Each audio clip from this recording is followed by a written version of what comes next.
Elon Musk is once again putting his money where our mouths are. Elon has just announced that for the first time in the history of big tech, quote, if you were unfairly treated by your employer due to posting or liking something on this platform, we will fund your legal bill. No limit. Please let us know.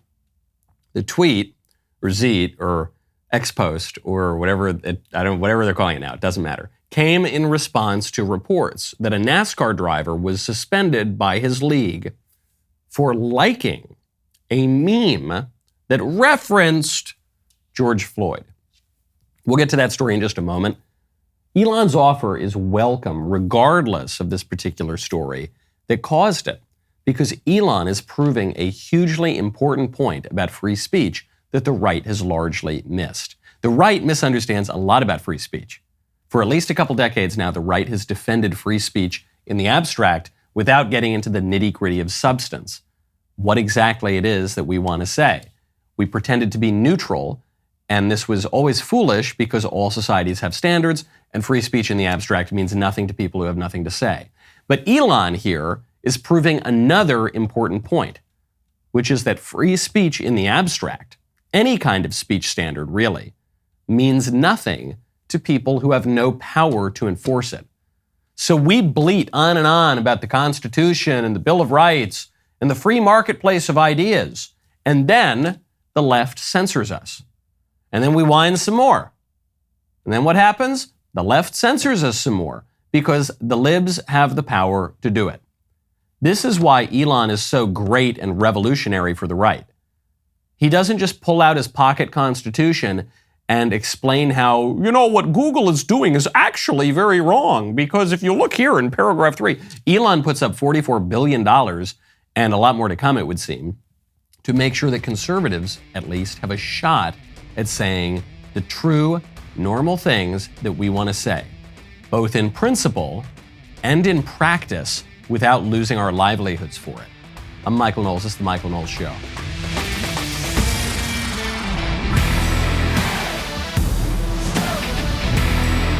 Welcome back to the show. Megan Rapinoe, who is the soccer lady, she doomed her team, the U.S. women's soccer team, to lose the big game for the big thing. I don't know. I've never watched a soccer game in my life.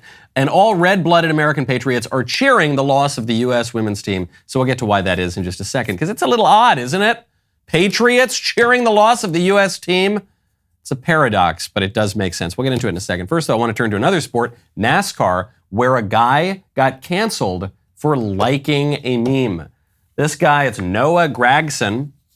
He was suspended from the league by the Legacy Motor Club and NASCAR because he appeared to like a meme that made a little bit of a joke about George Floyd. So he's out, and he's already owned up to it. He's posted his public apology for the Stalin Show trial to beg forgiveness. I'm disappointed in myself, he says, for my lack of attention and actions on social media. I understand the severity of this situation. I love and appreciate everyone. I try to treat everyone equally, no matter who they are. I messed up, plain and simple. Please don't kill me. It's like a North Korean prisoner begging for clemency. It's very, very sad. And it shows you an important distinction that a lot of the squishy conservatives haven't gotten. It's the distinction between authoritarianism and totalitarianism. This word, authoritarian, which I think should probably be crossed out of the English language because the way it's used in America doesn't mean anything anymore, but the word authoritarian, I guess it would refer to a government like, I don't know, Franco's Spain, I guess, would be authoritarian. Today, the libs say that Hungary, Orban's Hungary, is authoritarian, which I was just over there. It's not. It's absolutely preposterous to call that place authoritarian. It is illiberal, though. So, okay, what does it mean? What are the libs meaning when they say it's authoritarian? They mean that the government has clear standards, clear limits in certain well-defined areas of law and society. So let's say, hey, no pride parades, no weird curricula in the schools, no degenerate behavior on the streets. But what you want to do in your private life, we're not going to pay much attention to. That's what they say. They say, look, our government, our society, it's not going to be a liberal society. It's not going to be a progressive society. It's going to be a Christian society. Christianity is going to animate our public life. But the government will say this openly. They'll say, we're not talking about people's individual faith. You can pursue your individual faith as you see fit. We're not going to send in the purity police into your bedroom and into your living room to enforce your religious behaviors. We're just saying as a political matter, the Christian view, the Christian morality, that's what's going to define our culture. The same thing John Adams said at the founding of America. Totalitarian is different. Totalitarian does not have very highly defined, narrow limits in which the government is saying, okay, this is going to be our standard. In totalitarian societies, it's everything. It's everything. Such that if you, sitting on your couch, accidentally linger too long on a meme on your private little app on your phone, and maybe you laugh a little too hard at it, you're going to be canceled. You're going to lose your livelihood. Maybe you'll be prosecuted. You'll be ostracized. You're out. Big, big difference. And the irony of it is that in our liberal Western societies, all the big lib societies of Europe and the United States, we're told this is freedom. Oh, we live in free, you can do whatever you want. We're not like those authoritarian societies out there in Eastern Europe, the authoritarian societies even further east. No, sir. We're liberal. People are much freer in supposedly authoritarian regimes than they are in the liberal West very often, because the liberal West, ironically, is totalitarian. Now, when you want to preserve a little something for yourself, especially as the political order gets crazy, you got to check out Birch Gold. Right now, text Knowles to 989898. We are now days away from the Durban Accords. Durban Accords could be the greatest threat to the U.S. dollar's global dominance in the past 80 years. Why should you care? Since the turn of the century, the world's dollar supply grew 344%. Each dollar's purchasing power has declined 44%. Leaders around the world are questioning the value of owning an asset with unlimited supply and a steadily declining value. On August 22nd, BRICS nations, Brazil, Russia, India, China, and South Africa, are expected to announce the launch of a new international supercurrency fully backed by gold or other commodities. This is part of their long-term plan to supplant the U.S. dollar, and it's the cornerstone of the global financial system, which could lead to dire consequences such as higher prices on global imports and rising loan rates, because the world is simply less willing to finance mortgages and infrastructure projects in the U.S. You can protect your IRA or 401k from the fallout by diversifying with gold from Birch Gold. Historically, gold has been a safe haven in times of high uncertainty, which is right now. How much more time does the dollar have? Protect your savings today. Birch Gold has an A+ rating with the Better Business Bureau, thousands of happy customers. Text Knowles to 989898. Get your free info kit on gold. It'll be nice to have some gold to depend upon again as things collapse. Text Knowles, KNWLES, to 989898. Speaking of debate and the free marketplace of ideas, Governor Gavin Newsom over there in California, Gomorrah by the Sea, has challenged Florida Governor Ron DeSantis to a debate. And Ron DeSantis accepts the challenge. You heard Gavin make the offer. Your answer is?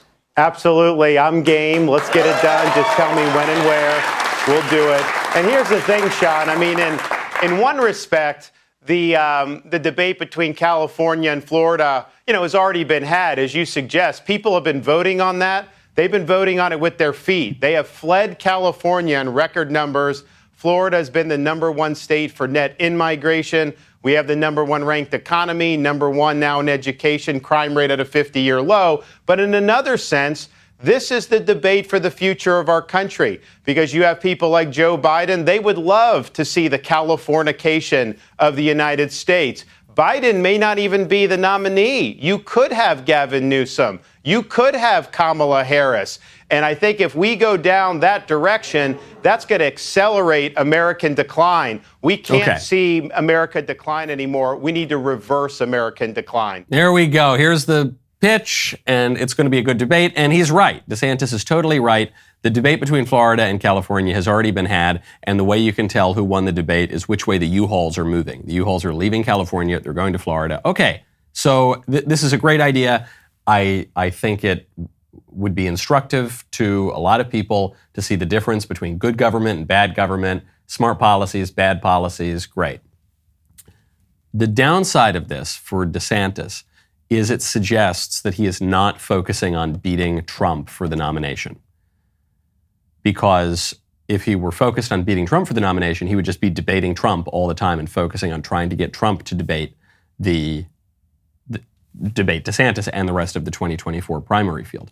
This debate between DeSantis and Newsom feels a little bit like the second-tier debate. It feels a little bit like the Cruz versus Bernie Sanders socialism debate that happened just after the 2016 election, which is very instructive. You've got Cruz, who's got very clearly defined political views, and you've got Sanders, who's obviously the biggest socialist in the country, and they're going to have the debate out. That's a very instructive debate, but it doesn't feel like the stakes are very high here, because as of now, Joe Biden is the Democrat nominee for president, and frankly, as of now, Trump is the Republican nominee for president. And this doesn't help DeSantis look like he's on the cusp of dislodging Trump. Now, on the other hand, this is smart in that because of age and persecutions, there is a significant chance that Biden is not the Democrat nominee and that Trump is not the Republican nominee. So in that case, there will be clear frontrunners in the shadow race. But it does seem as though by accepting this debate, DeSantis is accepting his second-tier candidate status and then putting all of his chips on second tier. Okay, yeah, we're not looking like we're going to dislodge Trump anytime soon, but I'm going to cement my place as the clear and away number 2 choice should something happen to Trump. Now, Newsom, for his part, is apparently furious that DeSantis accepted the debate. So he made all these stipulations. DeSantis agreed to pretty much all of them. And even on some ridiculous ones, DeSantis wants to put the debate off, or rather Newsom wants to put the debate way, way into the future. DeSantis wants it to be relatively soon. But he says, okay, I'll accept the earliest date that Newsom has to offer, except basically the format, the moderator. Newsom has all these stipulations that DeSantis is trying to accommodate. And then Newsom comes back and he says, what a joke. This is according to a Newsom spokesman. DeSantis' counterproposal is littered with crutches to hide his insecurity and ineptitude, swapping opening statements with a hype video, cutting down the time he needs to be on stage, adding cheat notes in a cheering section. Okay, that's pretty unfair. DeSantis did propose a video statement for each candidate rather than an opening statement. So, okay, maybe they cave on that. Cutting down the time they need to be on stage. Well, okay, they can set the time, whether it's an hour, whether it's 3 hours, you're going to get the point. They're both going to show up. And then adding cheat notes. It's perfectly ordinary to have notes on stage, but okay, maybe they lose that one too. And a cheering section. Well, the cheering section proposed by the DeSantis campaign was that there be a live audience and the audience be split 50-50. So it's not just that, you're going to flood the audience with DeSantis supporters. Newsom can get his own supporters too. The reason that Newsom hates that is because DeSantis has a clearly defined base within the GOP that would prefer DeSantis over Trump. Obviously, it's not the majority of the GOP right now where DeSantis would be the front runner, but there is a strong core of DeSantis supporters, at least enough to fill an auditorium. For Newsom, it's not quite the case because Newsom is technically not running for president yet, and he is not being all that aggressive against Biden. So his base, a little unclear if he can really tap into those kinds of people. The other thing here that's good news for DeSantis is it shows Newsom thinks that DeSantis will be relatively strong in a debate. So it was a big bluff. DeSantis comes out of this looking really good if Newsom will not debate. Although, if the debate does happen, ironically, I think it will probably diminish DeSantis as a candidate because it's going to show that this guy's running for number 2. Now, DeSantis doesn't want to run for number 2, so he's getting more aggressive against Trump. According to a report from the New York Times, while DeSantis was just addressing a campaign event in Iowa, he came out finally and answered pretty clearly his view of what happened in the 2020 election, and his view is the election was not stolen. And DeSantis, along with a number of other GOP candidates, have kind of been dancing around this question because they don't want to irritate the base, but they also don't want to give Trump credit, but they also don't want to look like conspiracy theorists or whatever. So here's what DeSantis said. He said that the theories that were put out following the 2020 election did not prove to be true. Then he said, it was not an election that was conducted the way I think that we want to, but that's different than saying Maduro stole votes or something like that. Those theories, proved to be unsubstantiated. Okay. What's that mean? It means he's saying the election wasn't stolen. It wasn't even all that rigged. He's saying, well, it wasn't conducted the way we want it to be conducted. But that's pretty mild language here. He's not even now saying it was a rigged election against Trump. And the reason that he's coming out and saying that is because if he says the election was rigged against Trump or the election was stolen by the Democrats from Trump, then it would seem that he should endorse Trump and say, yeah, Trump actually won. So the chief argument against Trump's nomination, which is that he can't win the election, that argument goes away, maybe. They could say at least, well, he won if it were a fair and square race, but they managed to steal it from him, and I won't let them steal it from me. But when you're talking about a candidate, DeSantis, just like all the other candidates, doesn't control the elections in Pennsylvania, in Arizona, in Georgia, in Michigan. Neither did Trump when he was president. So it's kind of, you can't really blame him for that. Then if you say, well, he really won fair and square, the argument for I'm much more electable than that guy goes out the window. So he can't say that. But he also can't come out and say, it was complete BS. Trump is full of it. The election was totally fine. He lost fair and square. Because if he does that, he's going to irritate a large part of the Trump base. And a lot of people are just not going to believe it. I don't know people who really believe that election was fair and square. And yes, I know there's shenanigans in every election, but there are shenanigans and there's shenanigans, okay? There's shenanigans in that sometimes the unions bust some people out of district to vote more than once. And there's shenanigans like, we're going to completely remake the electoral system to have widespread mail-in ballots in all the places that really count. We're going to take days and weeks to count the ballots, and we're going to violate the state constitution in some cases, and we're going to have pipes burst in the middle of the night. That's a different level of shenanigans, okay? So different that I think it's probably different not only in degree, but in kind. So what's he going to do? DeSantis is in this impossible spot. I'm not saying he's doing anything wrong or unwise as a candidate. It's just this was always the problem built in for a strong Republican governor running against Trump this time. The deck is just so politically stacked against a challenger. And part of the reason that nobody wanted to hear when I was saying it is that this is not like an ordinary open primary. Trump is running effectively as the incumbent, because it's the first time since 1888 that we've seen a former president run for a non-consecutive second term. And on top of that, Republican voters care deeply about election integrity. So does Ron DeSantis. That's why after the 2020 election, Ron DeSantis changed all those election rules to tighten it up, because he saw what the Democrats did in 2020. So DeSantis signed into law widespread restrictions on absentee ballots, on mail-in voting, limitations on the use of those ballot drop boxes, which were obviously rife with fraud, and he increased the identity requirements. So you might say, well, that's good news. That means DeSantis knows how to run the election. Yes, it does, but it also shows that he knows, just like the rest of the GOP knows, that the Democrats rigged the thing in 2020. Well, if the Democrats rigged the thing in 2020, then there's a shot that Trump isn't quite so unelectable as they're all saying, which seems to imply that people ought to rally around Trump. So it's this perfect knot. There's really no move here that, and forget DeSantis, that any of the candidates can make against Trump that's going to be a clean victory. Either way, you're going to be irritating some large part of the GOP base.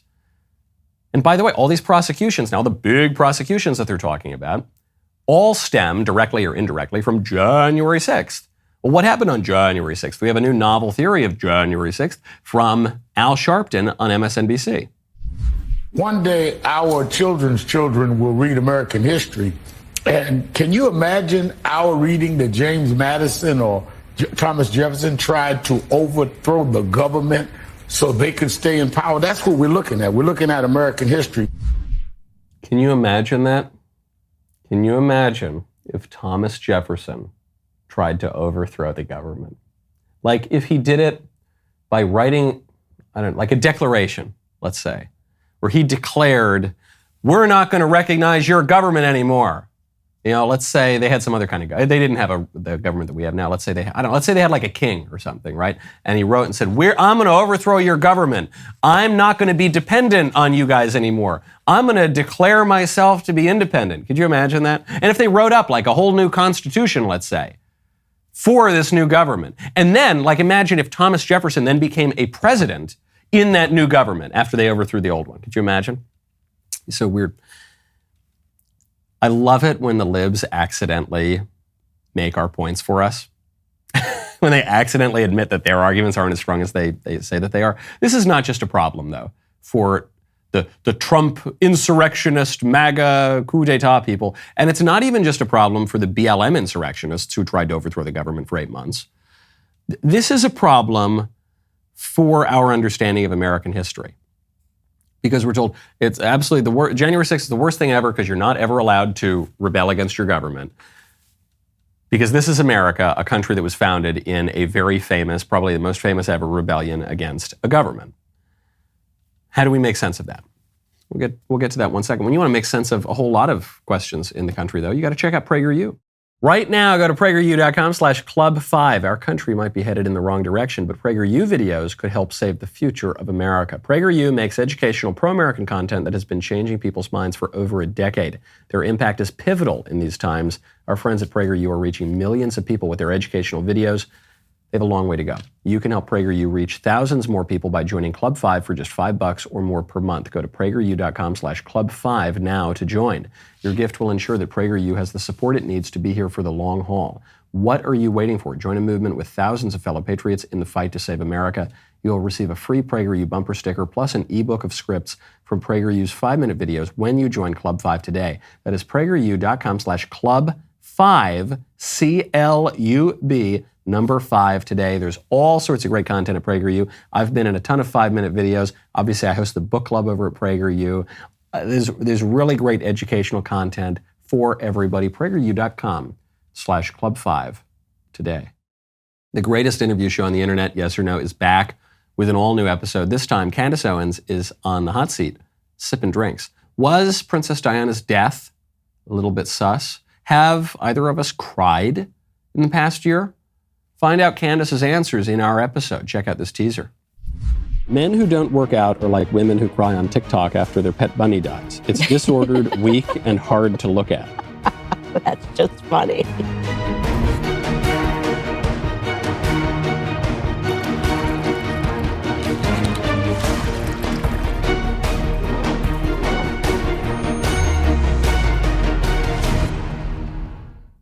The Yes or No game is now back in stock. Finally, you go to dailywire.com/shop to get your game today. The games go very fast. They always sell out. Yes or No is hands down the best way to delve into the most thought-provoking topics of our time with family and friends. Go to dailywire.com/shop and order Yes or No today. Could you imagine if Thomas Jefferson overthrew the government? Yeah, can't imagine that. So how do we make sense of that? How does the left make sense of its pearl clutching over January 6th when our country was founded on a major revolution that took many, many lives because the colonists in America felt that taxes were a little too high? How do you make sense of that? And vice versa. How do the conservatives get all in a tizzy about BLM burning the country for 8 months when our country was founded in a violent revolution? Not quite so violent and unreasonable as the French Revolution, but a revolution nonetheless. It's a hard question. It's a really hard nut, especially for conservatives. I think the solution here, though, is to ground American patriotism in a deeper context. For the last, 20, 30, 40 years in American politics, we've had almost an exclusive focus on the right on the American founding era of the 1770s, 1780s, 1790s. That was considered to be the true essence of America. That hasn't always been the way that we've viewed ourselves in this country, but that's what's happened in recent decades. And I don't think we need to throw that out. A ton of great men in that founding era, wonderful events. I've got 2 ancestors of mine fought in that revolution, John and Simon Knowles, fought at Battle of Bunker Hill. John died from his wounds at Bunker Hill. Simon went on to Valley Forge.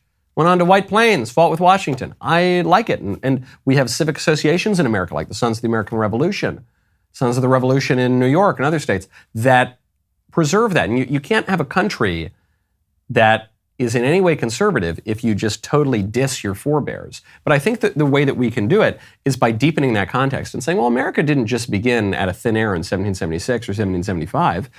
It started, the American identity was forged in the French and Indian War. which came 20 years before that. The American identity was formed much longer, actually. It was about 140 years before that, 150 years before that, at Plymouth Rock with the Mayflower, with the Pilgrims, with the Puritan colonists in Massachusetts, with the negotiations and wars with the Indians, with the arrival of new settlers, with the settling of the South, with and in the 19th century and in part of the 20th century. I think you've got to deepen that. You go even further back. America didn't just pop out of thin air, as I know a lot of liberals want to say. There's a context that goes back to the old country. You know, we were founded as a Christian nation. Well, where'd that Christianity come from? It came from a particular perspective of Christianity that came out of the Puritans at Leiden, who had left England. They were nonconformists there. Where did that tradition come from? Well, it came out of England. Where did that tradition come from? You know, Britain was a Roman territory. There are deeper well springs here. Same goes when we think about the American people. Same goes when we think about our geography and our place, what makes us unique. A country is not just an idea floating at outer space. A country is not just some piece of parchment called the Declaration of Independence or the Constitution. Those documents are terrific, all well and good. I'm not dissing the documents at all. But a country is more than that. A country is flesh and blood and lived traditions and beliefs and a connection throughout the generations. That's going to be the way that we get around the Al Sharpton trap so that we don't sound quite so incoherent as he does on MSNBC. Now, speaking of patriotism, I am thrilled that the U.S. women's national soccer team lost their match and are not going to the next big match. I guess it's for the World Cup is what comes next. I'm thrilled. And I'm thrilled that the final kick of the career of Megan Rapinoe, one of the most odiously unpatriotic anti-American athletes ever to wear an American jersey, ended with her missing the kick. I'm thrilled about that. And I'm thrilled that she ended her career whining on camera. Yeah, I thought we played really well. I'm so happy for us that we went out like that. Can you put a pause there, please? Hold on. Before we'll keep going for a second, but this is just such a liberal woman thing. This is such a liberal white lady thing where she says, "Oh, I'm so proud of us. We did so well. We're so good. We're the best ever. I'm so proud that we lost. I'm so proud that I totally blew it at the end." Why? Why are you? It's okay. You don't need to be beating yourself up over it. You don't need to be flagellating yourself. But you lost, lady. Don't be proud of that. You didn't play that well. That's the problem. If you'd played better, you would have won the game and gone on. I think, man, growing up in the 90s, I'm watching the New York Yankees. Paul O'Neill, heart and soul of the New York Yankees in the 90s. This is one of the great baseball players of his era. Paul O'Neill, if he would, let's say, fly ball to the outfield and he only got 1 RBI instead of 2 RBIs there, and he did, and the guy catches the ball, whatever. Paul O'Neill would rip the telephone out of the dugout wall. He would knock over the Gatorade cooler. He'd scream and yell and throw his bat on there.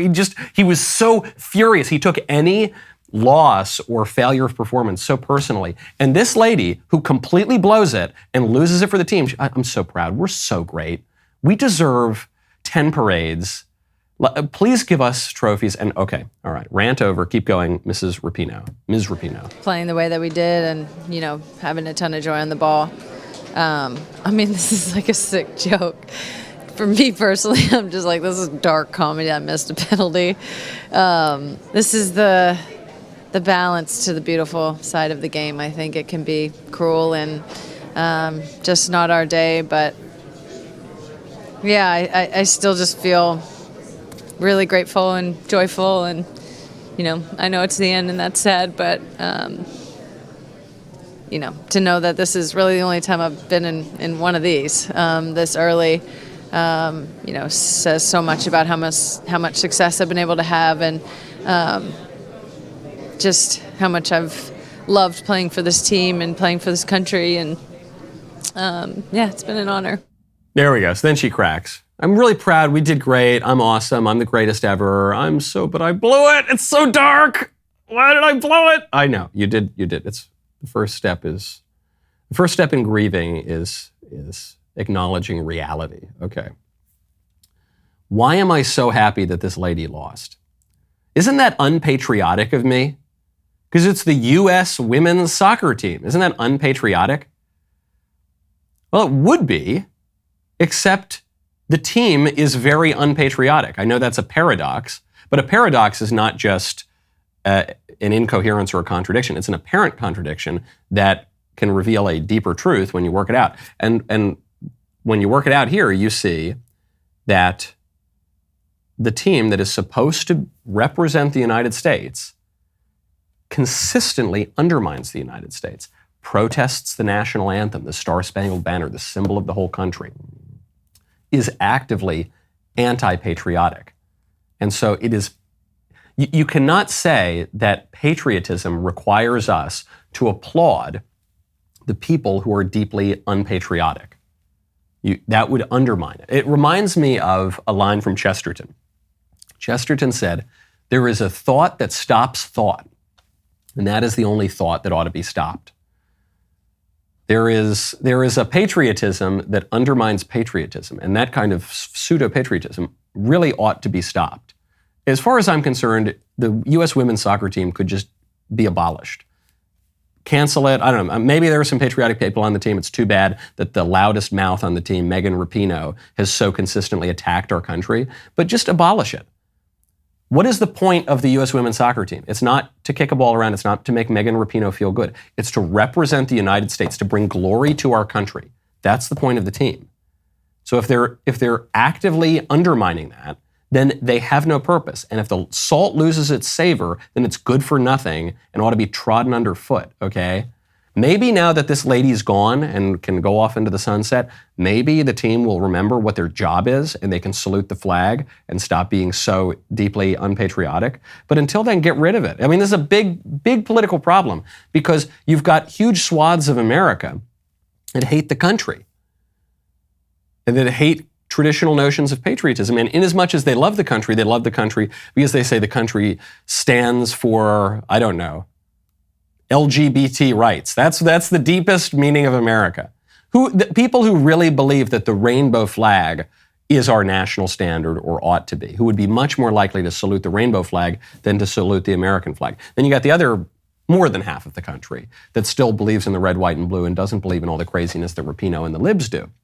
But that's a big problem because if you don't have shared beliefs, if you don't have shared sacred objects, if you don't have shared language, if you don't have shared behavior, if you don't have any shared culture, then you don't have a country. It doesn't matter which team is representing your country. You don't have one to be represented in the first place. So on this point of patriotism, I've had this question in recent days, which is, why some people on the right have exalted a British pimp.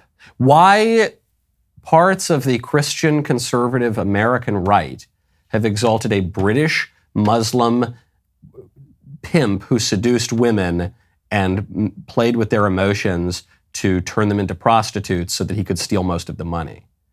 How that became, I'm talking, of course, of Andrew Tate. And so my friend Zuby tweets out, what got me thinking about this, my friend Zuby tweets out, Andrew Tate has positively impacted the lives of millions of young men objectively. If you can do better, then do better. I am doing my best with my platform, talents, and influence. The pearl clutching and finger wagging is tedious and disingenuous. I guess my question to Zuby's declaration here is, has he? Has Andrew Tate positively impacted the lives of millions of young men? How? Has he told them to, go out and make some money or something? Go work hard? They say that Andrew Tate has moved on. I don't know much about Andrew Tate's biography. They say, oh no, it was years ago, 10 years ago he was a pimp, but now he doesn't. Now, from what I've seen, the evidence is he's been pimping until pretty recently. They say, well, the charges in Romania, they have nothing to do with him being a big pimp and seducing these women and selling their flesh. And I said, well, I don't know. It looks to me like the charges have quite a lot to do with that. But let's say even he was doing this until a few years ago, 2 years ago, I don't know, whenever it was. But then he converted. He said, I'm done with this. I repent. This was wrong.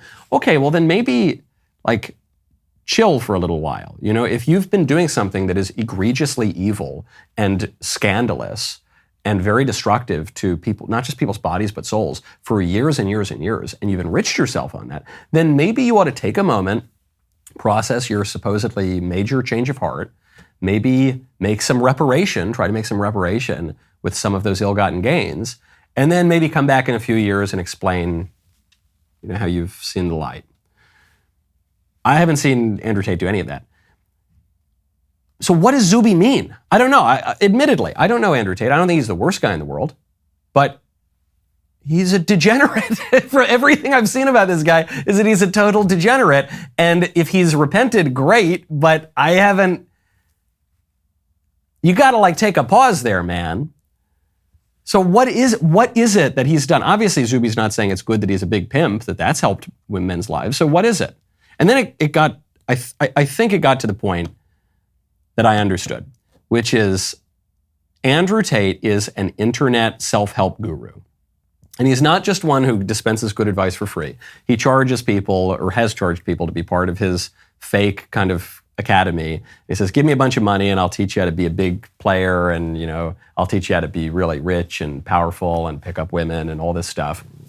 So he's, at best, I think, an internet self-help guru scam artist, which is not much better than being a pimp. And as a public matter, it's probably worse.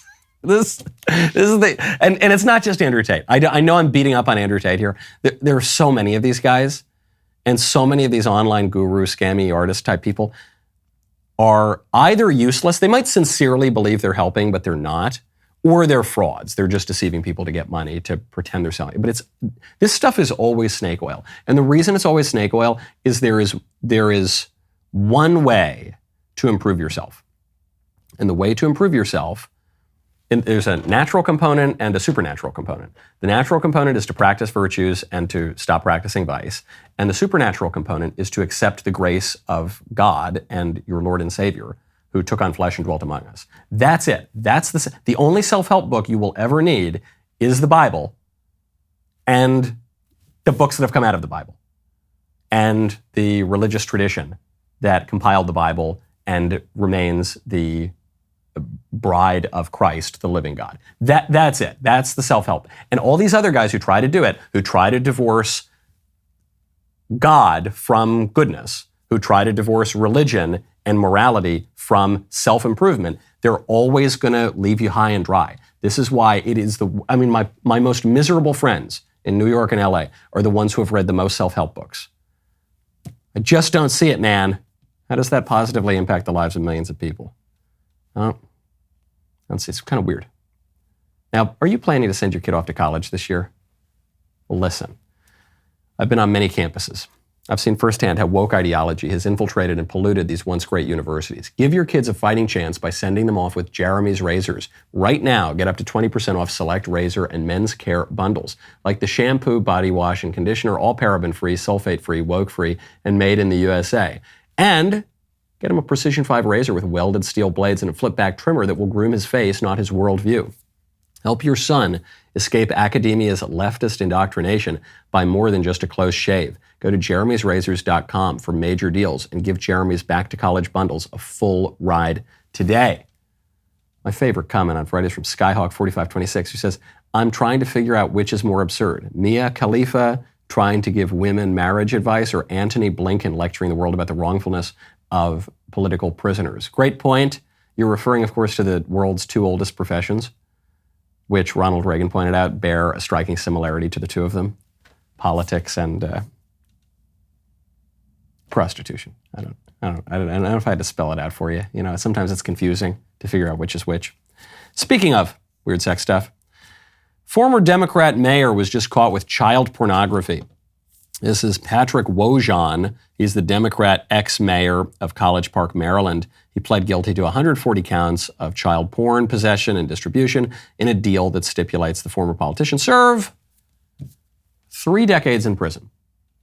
I could very easily make jokes about the Democrats all being pedos, and how I could point out that maybe this is more pronounced on the left, and I suspect it is. But I don't want to be a hack, okay? So I'm going to observe, yes, sometimes right-wingers get caught in weird sex stuff, including in this, which is about as egregious as it could possibly be. Child pornography, child exploitation. And it's not just the atheists, sometimes it's religious people. And it's not just the politicians, sometimes it's, I don't know, people throughout all of society. Okay, it's very pervasive. My main takeaway from this issue is I strongly suspect that this problem is much more widespread than people want to admit. And I had that hunch, so I just Googled it. I said, what is the prevalence of child pornography? One of the first results that come up is from a group called the Demand Project. Here's what it says. Child porn is one of the fastest growing crimes in the U.S. Nationally, there's a 2,500% increase in arrests in the past 10 years. That's according to the FBI. The National Center for Missing and Exploited Children reviewed 17.3 million images and videos of child porn in 2011. That is 4 times more. It's an insane number, but for our purposes, what matters is it's 4 times more than they reviewed in 2007. So in the span of 4 years, you get 4 times more child porn. What psychologists have learned, apparently, is that when someone becomes addicted to child pornography, they progress to younger and younger children and more sadistic and extreme cases of this stuff, which of course makes sense because that's how all pornography works, because that's how all addiction works. You start out with a little puff on the devil's lettuce, and pretty soon you're smoking, the Hunter rocks out of a glass tube on Skid Row. You either break addictions and bad habits, or they get more and more extreme. 2006, this is all according to the Demand Project. I assume there are many other sources on this. This is literally the first thing I clicked on. 2006, U.S. attorneys handled 82.8% more child porn cases than they had in 1994. Huge increase, obviously. An estimated 50,000 people in the United States are believed to, quote, be consistently trading illegal images involving children at any one time. At any one time, 50,000 people consistently dealing in this stuff. And furthermore, 63% of teens said they know how to hide what they do online from their parents. So a lot more, those are just the bullet points that jumped out at me. Which tells me, yes, this guy, this Democrat mayor of College Park, man, he has got into some dark stuff and it doesn't exonerate him in any way. But I don't want to especially knock him because this is also obviously a political problem. It's not just the cultural, well, we've got to rout the bad guys out. There's obviously a political problem here. How do you explain those numbers increasing? We've talked about this with other ideologies that we're not allowed to mention on big tech, certain identity ideologies that have exploded in recent years. 3 times the rate of identification with certain sexual ideologies in recent years. You say, okay, well, that can't just be an individual problem. That can't even just be an environmental problem unless there's something in the water turning the frickin' frogs gay. That's obviously got to be a pervasive cultural and political problem. It's a technological problem. Why did the numbers spike from the 90s to the 2000s? Do you think it has something to do with the internet coming around? Yeah, obviously. How could you fix this then? You could shame these people. Yeah, good. You could, I don't know how you shame them more. It's already the most shameful thing you could possibly imagine. I think you need to regulate this stuff. And you say, well, the child pornography is already regulated. Yeah, but the internet largely isn't, and pornography generally isn't at all. It's not regulated at all. The American people have tried to regulate it on multiple occasions, Republicans and Democrats. Child Online Protection Act and the Communications Decency Act in the 90s and early 2000s, passed with majorities and signed into law by a Democrat president. Then liberal judges shoot it down. So now you've got to the point where the porn stuff is basically unregulated. Well, if you only focus on this most egregious, horrific version of porn, you're probably not going to catch it. The numbers are going to keep growing. If you, however, cut off the main supply of people who get into the funnel, where eventually I guess it could lead to this stuff, I think you're going to have much more success. And what's going to be required there is a less liberal view of porn and speech even. I don't think obscenity is speech. But you're going to have a more illiberal view and say, no, you're just not allowed to look at this stuff. And it's going to choke off the industry. And big porn is terrified of this. This is why big porn we'll get to the story tomorrow. This is going to be my little tease for tomorrow. Big porn, PornHub and its parent company, MindGeek, just cut off Arkansas. This is just the latest state to be cut off from this porn website because Arkansas insists on verifying people's ages. And big porn is so afraid of age verification that they would rather shut off their service in that state than comply with the law. What does that tell you? It tells you they're trying to hook people when they're very young, just like any drug peddler on the street. And they know children, that minors are very important to the way the whole business operates. So you're not gonna, this is my somewhat vindication of Andrew Tate, or not really, I'm just trying to be a little softer on him. You're not going to stop this problem by just going after the random mayor in College Park, Maryland. You're not going to stop this problem by getting some low-level webcam pimp like Andrew Tate. You're going to stop this problem by arresting and imprisoning the CEO of MindGeek, the owners of the biggest porn companies in the world, and shutting off the service. That's how you're going to get serious about it. As long as we don't do that, as long as we pretend there's some civil right to look at smut or something, the problem is only going to get worse, and those numbers are going to continue to explode by multiples and orders of magnitude. Now today, my friends, is Music Monday. Rest of the show continues now. You do not want to miss it. Become a member. Use code Knowles, Knowles, at checkout for 2 months free on all annual plans.